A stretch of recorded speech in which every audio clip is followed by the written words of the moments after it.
Hello students, आज हम जिस विषय का अध्ययन करने जा रहे हैं वह है उत्तर व्यवहारवाद। इससे पहले हमने व्यवहारवाद का अध्ययन किया था। आज हम उत्तर व्यवहारवाद का अध्ययन करने जा रहे हैं। जब व्यवहारवादी दृष्टिकोण पूरी तरह सफलता की चरम सीमा पर था, तभी अमेरिकी राजनीति विज्ञान में एक नई क्रांति उत्पन्न हुई और उसी क्रांति को उत्तर व्यवहारवादी क्रांति कहा गया। एक तरह से जो व्यवहारवाद की दुर्बलताएं थी, उन्हीं से उत्तर व्यवहारवाद का जन्म हुआ था। और डेविड ईस्टन, जो कि व्यवहारवाद के प्रमुख प्रवक्ता थे, उन्हीं ने आगे चलकर व्यवहारवाद के ऊपर प्रहार किया और उत्तर व्यवहारवाद को जन्म देने में सहायक रहे। उत्तर व्यवहारवाद जो है वो परंपरावादियों की तरह ही व्यवहारवाद की आलोचनाएं करते रहे थे, लेकिन ये पूरी तरह परंपरावादी नहीं थे, क्योंकि परंपरावादी जो है वो व्यवहारवादी दृष्टिकोण को स्वीकार ही नहीं करते थे और अपनी जो परंपराएं थी, यानी राजनीति शास्त्र की जो परंपराएं हैं, उन्हीं में विश्वास को दोहराते रहते थे।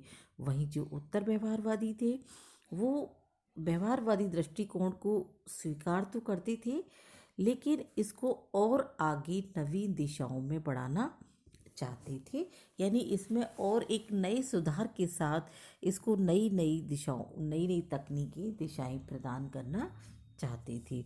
इस बारे में जो डेविड ईस्टन है, उनका मानना ये था कि उत्तर व्यवहारवाद भविष्य परक है, जो राजनीति शास्त्र को नवीन दिशाओं में बढ़ाना चाहता है। यह भूत की विरासत से इनकार नहीं करता, यानी भूतकाल की जो भी उपलब्धियां हैं उनसे इनकार नहीं करता, बल्कि यह उसमें कुछ और जोड़ना चाहता है। यह एक यथार्थ क्रांति है, प्रतिक्रिया नहीं। यह औचित्य पूर्णता की स्थिति है, यथा स्थिति में नहीं। यह सुधार है, प्रति सुधार आंदोलन नहीं।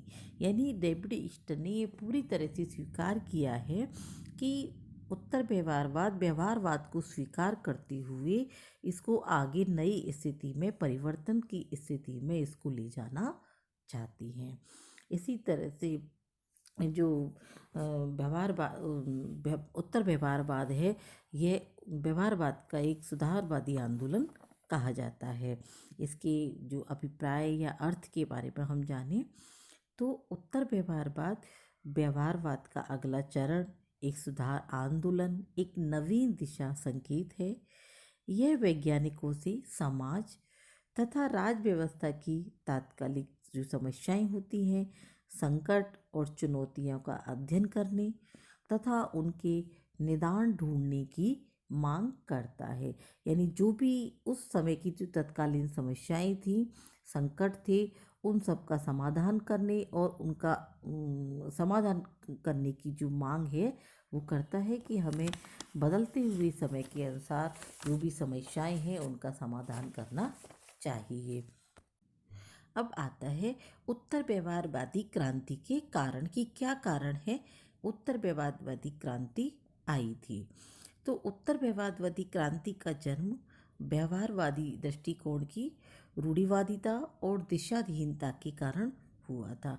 डेविड ईस्टन ने 1969 में अमेरिकन पॉलिटिकल साइंस एसोसिएशन के जो अध्यक्षीय भाषण था उनका, उसमें कहा था कि व्यवहारवादी क्रांति से हम अपने विश्लेषण को सार्थकता नहीं दे सकते, अतः हमें उत्तर व्यवहारवादी बनना होगा।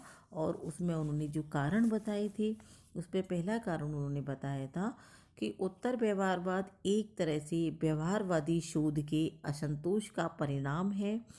व्यवहारवादी जहाँ मूल्यों को नकारते हैं, वहीं उत्तर व्यवहारवादी तथ्य और मूल्यों दोनों को ही स्वीकार करते हैं। जैसे हमने व्यवहारवाद में पढ़ा था कि जो व्यवहारवादी दृष्टिकोण के समर्थक है वो पूरी तरह से मूल्यों को नकारते हैं, जबकि उत्तर व्यवहारवादी तथ्यों के साथ साथ मूल्यों पर भी बल देते हैं। अगला है, द्वितीय विश्व युद्ध के बाद जो परिस्थितियां थीं वो पूरी तरह बदल चुकी थी। तो उस समय उत्तर व्यवहारवादी इन्होंने ये माना था कि राज वैज्ञानिक जो सामाजिक और राजनीतिक जो संकट हैं उनको समझने में और उनके समाधान करने की स्थिति में नहीं है, इसलिए हमको एक नई दृष्टिकोण की आवश्यकता है। अगला कारण था कि सामाजिक विज्ञानों की जो अध्ययन पद्धतियाँ थीं उनको व्यवहारवादी दृष्टिकोण के समर्थक प्राकृतिक विज्ञानों की तरह लागू करना चाहते थे, जो कि बहुत ज़्यादा घातक था, क्योंकि मानव व्यवहार हमेशा परिवर्तनशील रहता है, इसलिए उनका अध्ययन जो है प्राकृतिक विज्ञानों की तरह संभव नहीं है। अगला है, यह व्यवहारवाद के विरुद्ध एक प्रतिक्रिया है, क्योंकि द्वितीय विश्व युद्ध के बाद व्यवहारवादी राजनीति विज्ञान को एक विश्वसनीय जो एक स्वरूप था, चाहे वो सैद्धांतिक हो या वैज्ञानिक हो, ये देने में अपने आप को पूरी तरह से अपूर्ण और अपर्याप्त अनुभव करने लगी थी। यानी ये सब कारण थे जिनके कारण की उत्तर व्यवहारवादी जो क्रांति है उसका जन्म हुआ था। उत्तर व्यवहारवाद की जो विशेषता हैं उनको यदि हम देखते हैं तो जो डेविड ह्यूस्टन जो इसके प्रमुख समर्थक थे उत्तर व्यवहारवाद के, और वो व्यवहारवाद के प्रवक्ता भी रहे थे, उन्होंने ही जो उत्तर व्यवहारवाद की विशेषताओं का उल्लेख किया है, जिसमें पहले उन्होंने माना है कि तकनीक से पहले तथ्य आने चाहिए। उनका मानना है कि प्राय तथ्य और जो तकनीक है दोनों का साथ साथ प्रयोग किया जाना चाहिए, और ऐसा संभव भी होता है, क्योंकि व्यवहारवादी क्या करते थे कि वो तकनीक के पीछे पूरी तरह भागे थे, और उनका पूरी तरह से बल ये था कि हमें प्राकृतिक भौतिक विज्ञान की तरह अध्ययन करना चाहिए, और उन्हीं की तकनीकों पर पूरी तरह से बल दिया था। जब भी ये उत्तर व्यवहारवादी कहते हैं कि हमें तकनीक से पहले तथ्यों की ओर पूरी तरह से ध्यान देना चाहिए। दूसरा है कि सामाजिक परिवर्तन पर बल देना चाहिए, यानी कि राजनीति शास्त्र को यथास्थिति का समर्थक नहीं होना चाहिए, बल्कि सामाजिक परिवर्तन को गति एवं दिशाएं दोनों ही देनी चाहिए, तभी इसे एक सजीव विषय बना सकते हैं। क्योंकि आप यदि यथास्थिति में रखोगे कि इसमें परिवर्तन नहीं हो सकते, तो वो संभव नहीं है, क्योंकि व्यक्ति समाज के अंदर रहता है, व्यक्ति का जो व्यवहार है वो पूरी तरह से परिवर्तनशील होता है। इसलिए हमें परिवर्तित परिस्थितियों के आधार पर राजनीति विज्ञान का अध्ययन करना चाहिए। अगला है समस्याओं के निदान पर जोर, यानी उत्तर व्यवहारवादी जो समकालीन सामाजिक समस्याएं हैं उनके निदान पर जोर देते हैं। उनका कहना है कि राजनीति शास्त्र की जो संगति है तभी है जब वह मानव जाति की वास्तविक समस्याओं का समाधान करे और उनकी आवश्यकताओं की पूर्ति करे, क्योंकि कोई भी समस्या जो है तब तक अधूरी है जब तक कि उसकी समाधान नहीं किया जाए। तो इसलिए जो भी समस्याएं हैं उनके निदान पर उत्तर व्यवहारवादियों का पूरी तरह से बल रहता है। नेक्स्ट है मूल्यों की महत्वपूर्ण भूमिका। जहाँ व्यवहारवादी मूल्यों को नकार देते हैं, वहीं उत्तर व्यवहारवादी मूल्यों की महत्वपूर्ण भूमिका स्वीकार करते हैं। वो कहते हैं कि जब तक मूल्यों को ज्ञान की प्रेरक शक्ति नहीं माना जाएगा तब तक ये भय बने रहेगा कि कहीं ज्ञान का गलत उद्देश्यों के लिए तो प्रयोग नहीं किया जा रहा है। इसलिए मूल्यों को महत्वपूर्ण रूप से स्वीकार करते हैं। नेक्स्ट जो विशेषता है वह है बुद्धिजीवियों की भूमिका। उत्तर व्यवहारवादी बुद्धिजीवियों को शुष्क वैज्ञानिक शोधकर्ता या तकनीशियन नहीं बने देना चाहते। उनका मानना है कि समाज में सभ्यता के उदार जो मूल्य हैं उनको सुरक्षित रखने में बुद्धिजीवियों का महत्वपूर्ण योगदान होता है, अतः उनको भूमिका भी महत्वपूर्ण होनी चाहिए। नेक्स्ट है कर्म पर जोर। उत्तर व्यवहारवादी कर्म पर अर्थात कार्य पर बल देते हैं, क्योंकि इनका ये मानना है कि राजनीति शास्त्र को समाज के पुनर्निर्माण के कार्य में लगा रहना चाहिए, क्योंकि ज्ञान का क्रियात्मक होना बहुत आवश्यक है। अतः ज्ञान व्यावहारिक रूप से सार्थक होना चाहिए। नेक्स्ट है व्यवसायों का राजनीतिकरण।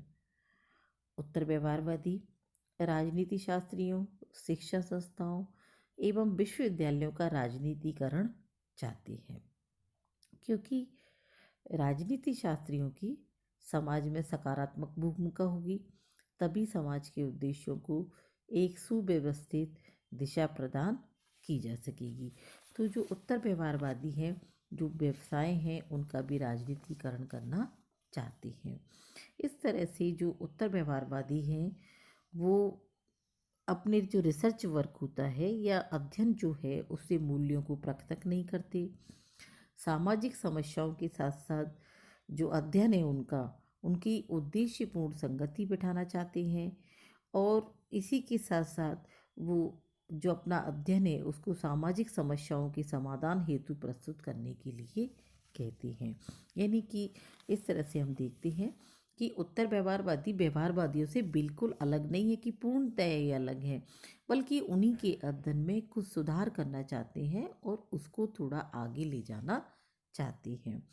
तो 1970 के बाद जो व्यवहारवादी हैं और उत्तर व्यवहारवादी हैं, उनके बीच जो एक पारस्परिक विरोध की स्थिति थी वो समाप्त हो गई थी। उससे पहले जो थोड़ी बहुत जो विरोधाभास की स्थिति थी, लेकिन 1970 में वो स्थिति समाप्त हो गई थी और व्यवहारवादियों ने ये स्वीकार कर लिया कि राजनीतिक विज्ञान में भी अधिक से अधिक मात्रा में अनुभव की आवश्यकता है और विशुद्ध परिणाम देने वाली पद्धतियों को अपनाते हुए इसे वास्तविक अर्थों में विज्ञान की स्थिति प्रदान करने का प्रयत्न किया जाना चाहिए। यानी कि जब उत्तर व्यवहारवाद अस्तित्व में आया था तो उत्तर व्यवहारवादी व्यवहारवादी इसका पूर्णतः विरोध कर रहे थे, लेकिन जैसे जैसे उनको समझ में आया कि उत्तर व्यवहारवाद हमारा विरोधाभासी नहीं है, बल्कि हमारी ही जो अध्ययन पद्धति है उसमें कुछ सुधार करना चाहता है, तो उन्होंने अपने अध्ययन में अधिक से अधिक जो अनुभव है उसको आधारित बनाया और जो विशुद्ध परिणाम देने वाली पद्धति है उनको अपनाते हुए विज्ञान को सही स्थिति, सही दिशा प्रदान करने का प्रयास किया। तो इस तरह से हम देखते हैं कि जो उत्तर व्यवहारवाद है वो व्यवहारवाद की कमियों को एक दूर करने का प्रयास मात्र है। साथ ही बुद्धिजीवियों से अपेक्षा की गई है कि वे अपने ज्ञान के माध्यम से समाज में सुधार करने का प्रयास करें, क्योंकि बुद्धिजीवी हैं, यदि हम उनके ज्ञान का पूरी तरह से प्रयोग नहीं करेंगे तो बुद्धिजीवी जो वर्ग है वो एक शुष्क वैज्ञानिक बन जाएंगे या फिर वो तकनीशियन की तरह से बन जाएंगे। तो इनको जो बुद्धिजीवी हैं इनको समाज के जो सभ्यता के उदार मूल्य हैं उनको सुरक्षित रखने में भी अपना योगदान देना चाहिए। तो इस तरह से आज हमने देखा कि व्यवहारवाद के बाद एक नया दृष्टिकोण उत्तर व्यवहारवाद हमारे अस्तित्व में आया, जिसने उत्तर व्यवहारवाद का विरोध नहीं किया, बल्कि उसकी कमियों को साथ लेते उस व्यवहारवादी दृष्टिकोण को साथ लेते हुए उसकी कमियों को दूर करने का पूरा प्रयास किया और नतीजा हुआ कि व्यवहारवादी दृष्टिकोण में जो कुछ कमियां रह गई थी वो उत्तर व्यवहारवाद के माध्यम से पूरी हो गई। तो आज हमारा ये विषय जो था उत्तर व्यवहारवाद ये कंप्लीट हो गया है। धन्यवाद।